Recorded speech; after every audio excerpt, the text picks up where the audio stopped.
ഹിമബിന്ദുഹാരം ചൂടി പുലരിപ്പൊൻ ചായം പൂശി ലാസ്യവതിയായി ദേവി വരുമോ ഏകാന്ത ധ്യാനം തീർക്കാൻ കനകനൂപുരം കാണുന്നു കളകളാരവം കേൾക്കുന്നു ഹൃദയം പിടയും പുതുലകരിയിൽ മിഴികൾ തിരയും തവവദനം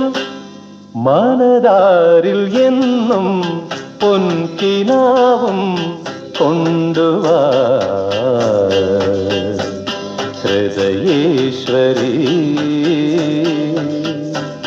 മമ ജീവനിൽ